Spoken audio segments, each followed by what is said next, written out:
महोदय, पहले जो शिक्षक सेवा काल में जिनकी मृत्यु होती थी उनकी जगह पर अनुकंपा के आधार पर योग्यताधारी जो उनके वारिस होते थे उनको उनकी नियुक्ति शिक्षक में होती थी।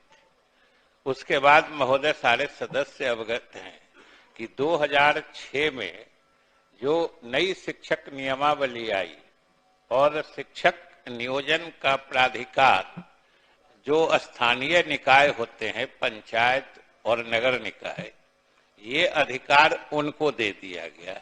हालांकि उनको भी जब दिया गया था तब ये सरकार के तरफ से निर्देश था कि जिनकी मृत्यु अगर सेवा काल में हुई है वैसे शिक्षकों के वारिस को योग्य अगर हैं तो शिक्षक में नियुक्ति की जाए। और 2006 से 2015 तक इस श्रेणी की नियुक्तियां हुई हैं। जब सेवा काल में मृत्यु हुई तो उनके आश्रितों को नौकरी दी गई।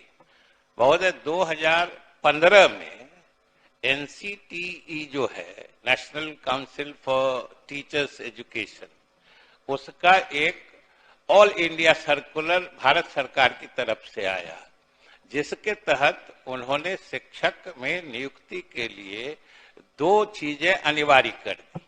एक तो TET पास होना चाहिए, चाहे CTET चाहे मतलब central teachers eligibility test pass करें या स्टेट में जो होता है टीचर्स एबिलिटी टेस्ट वो पास करें।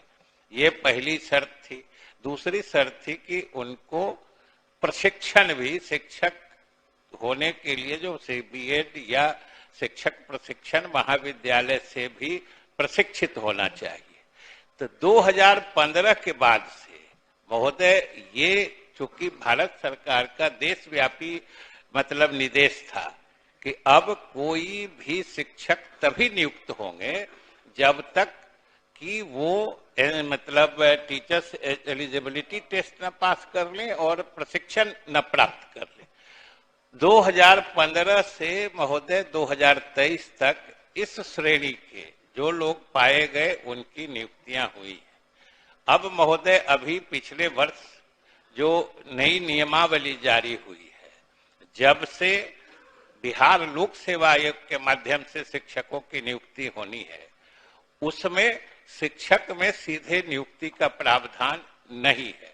और जो पीछे के बैकलॉग के बारे में कह रहे हैं, सही कह रहे हैं, सरकार भी मानती है कि चूंकि ये समय समय पर कुछ भारत सरकार के निर्णय से और कुछ राज्य के द्वारा गुणवत्तापूर्ण शिक्षा देने के लिए जो नए कदम लिए गए उसके कारण नियुक्तियां नहीं हुई। अब आज की स्थिति में अगर शिक्षक की सेवा काल में मृत्यु होती है तो उनके आश्रितों को हम या तो सहायक में या परिचारी में 2 ही श्रेणी उनके अनुकंपा के आधार पर नियुक्ति के लिए उपलब्ध है।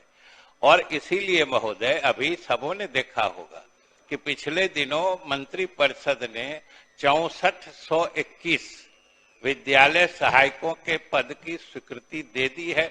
उसमें जो योग्य होंगे सहायक बनने लायक, जितने लंबित मामले हैं उनको उपद पर कर दिया जाएगा। और जो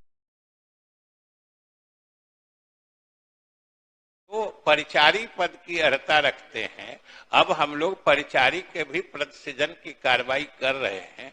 वो हो जाने के बाद लगभग सभी लोग सामंजित हो जाएंगे।